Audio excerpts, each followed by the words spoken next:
हिंदू धर्म ब्रह्मांडपदी श्री हे आपलं आवडतं चॅनल सबस्क्राईब करा, व्हिडिओज लाईक करा आणि शेअर करा आणि आमच्या नवनवीन व्हिडिओचे नोटिफिकेशन प्राप्त करून घेण्यासाठी बेल आयकॉनचे बटन दाबायला विसरू नका.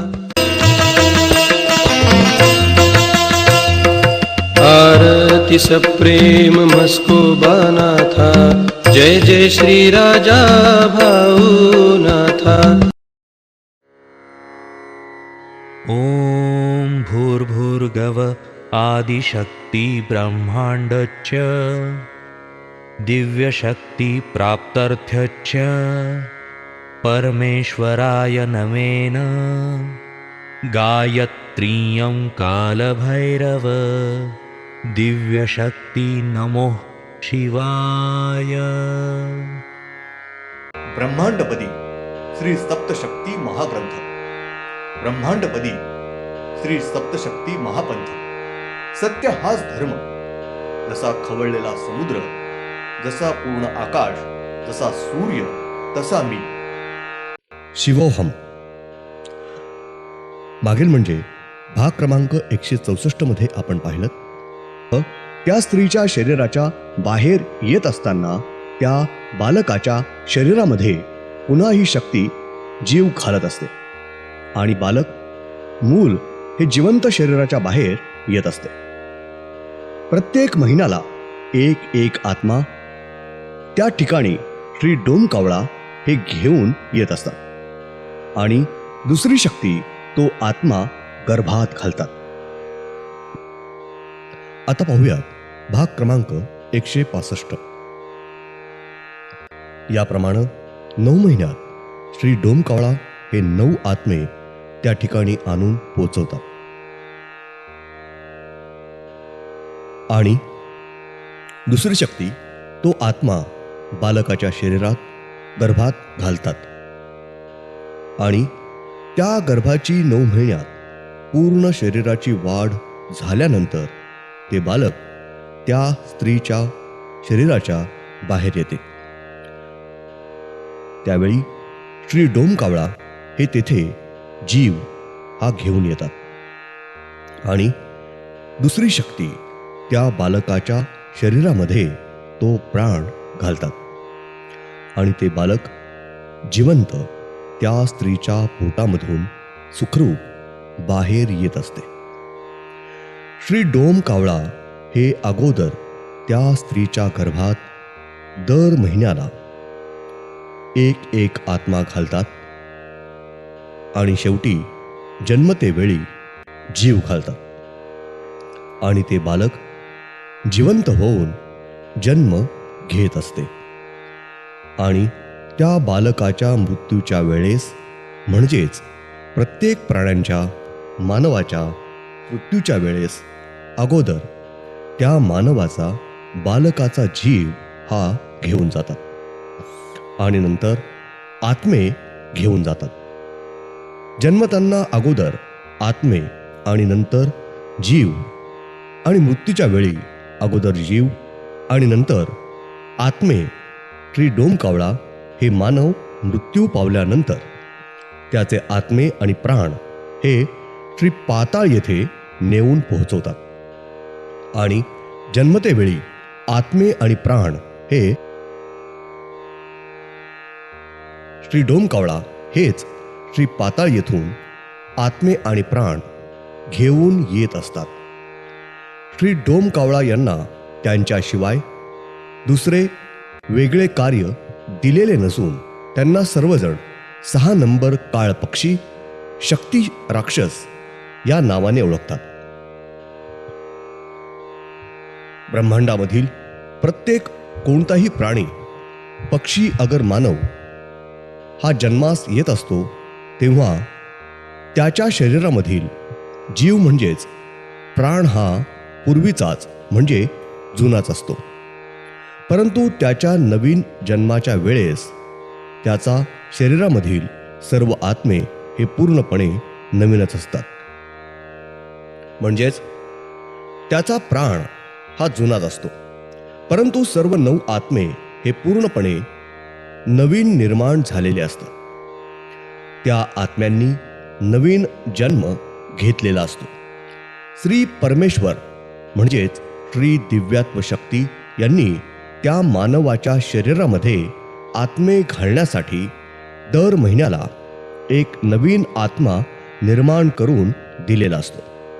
जन्माला येणाऱ्या नवीन बालकाचे शरीर हे नवीन असते, जीव हा जुनाच असतो आणि सर्व 9ही आत्मे देखील पूर्णपणे नवीन निर्माण केलेले असतात. शरीर नवीन, जीव जुनाच, सर्व आत्मे नवीन. ब्रह्मांडामधील कोणताही प्राणी अगर नर मादी, स्त्री आणि पुरुष यांचा नैसर्गिक विधी संभोग होतो तेव्हा त्या स्त्रीच्या पोटामध्ये गर्भ निर्माण होतो. म्हणजेच गर्भ हा निर्माण होण्यास सुरुवात होते आणि गर्भ निर्माण झाल्यानंतर श्री डोमकावळा हे श्री पाताळ येथून नवीन एक आत्मा घेऊन येतात आणि तो आत्मा हा दुसरी शक्ती त्या स्त्रीच्या पोटात गर्भात घालतात आणि त्या नवीन आत्म्यापासून गर्भाची निर्मिती पूर्ण वाढ होण्यास सुरुवात होते. नवीन गर्भ निर्माण होण्याची प्रक्रिया कार्य सुरू होते.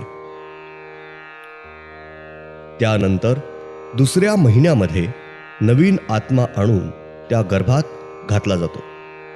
याप्रमाणे त्या स्त्रीच्या शरीरामधील गर्भामध्ये 9 महिन्यांमध्ये एकूण 9 नवीन आत्मे घातले जातात. 9 आत्मे गर्भामध्ये आल्यानंतर त्या गर्भाची पूर्ण वाढ झाल्यानंतर त्या गर्भामध्ये प्राण, जीव हा घातला जातो. त्यानंतर ते मूल बालक त्या स्त्रीच्या पोटामध्ये जिवंत होत असते. त्यानंतर त्या बालकाची स्त्रीच्या पोटामध्येच हालचाल सुरू होते, हालचाल करीत राहते. त्या स्त्रीच्या पोटामधील गर्भात जीव हा घातल्यानंतर ते बालक हालचाल करीत असतानाच 9 दिवसानंतर ती स्त्री प्रसूत बाळंत होऊन ती स्त्री आपल्या बालकाला जन्म देत असते. ते बालक स्त्रीच्या शरीराच्या बाहेर सुखरूप येत असते. नर मादी, स्त्री आणि पुरुष यांचा नैसर्गिक विधी पूर्ण झाल्यानंतर त्या स्त्रीच्या शरीरामध्ये नवीन पहिला आत्मा आल्यापासून 9 महिने आणि 9 दिवस पूर्ण झाल्यानंतर त्या स्त्रीच्या पोटामधून नवीन बालक जन्माला येते. कोणत्याही प्रत्येक स्त्रीच्या नैसर्गिक विधी संभोग पूर्ण झाल्यानंतर आणि पहिला नवीन आत्मा आल्यापासून गर्भ म्हणजेच त्या स्त्रीच्या पोटामध्ये गर्भाचा गोळा तयार होतो. दुसरा नवीन आत्मा आल्यानंतर त्या गर्भात बालकाचे डोके तयार होण्यास सुरुवात होते. तिसरा नवीन आत्मा आल्यानंतर त्या गर्भात त्याचे पोट तयार होण्यास सुरुवात होते. चौथा नवीन आत्मा आल्यानंतर त्याचे 2 पाय तयार होण्यास सुरुवात होते. 5वा नवीन आत्मा आल्यानंतर त्याचे 2 हात निर्माण होण्यास सुरुवात होते. 6वा नवीन आत्मा आल्यानंतर त्याच्यापासून त्या बालकाची संपूर्ण शरीराची कातडी, चमडे तयार होण्यास सुरुवात होते आणि शरीरास आकार देण्यास सुरुवात होते. 7वा नवीन आत्मा आल्यानंतर त्या बालकाचे डोक्यामधील मेंदू, भेजा तयार होण्यास तयार होते. तसंच त्याचे डोळे निर्माण होण्यास सुरुवात होते. 8वा नवीन आत्मा आल्यानंतर त्याचं हृदय निर्माण होण्यास सुरुवात होतं आणि 9वा नवीन आत्मा आल्यानंतर त्याचे इंद्रिय, गुप्त भाग निर्माण होण्यास सुरुवात होते. म्हणजेच 9 महिन्यांमध्ये 9 आत्मे आल्यापासून त्या स्त्रीच्या पोटात संपूर्ण मानवाचे, बालकाचे संपूर्ण शरीर हे तयार होते आणि त्या बालकाच्या शरीरामध्ये जीव आल्यानंतर त्याच्या शरीराचे कार्य, पूर्ण हालचाल सुरू होत आहे.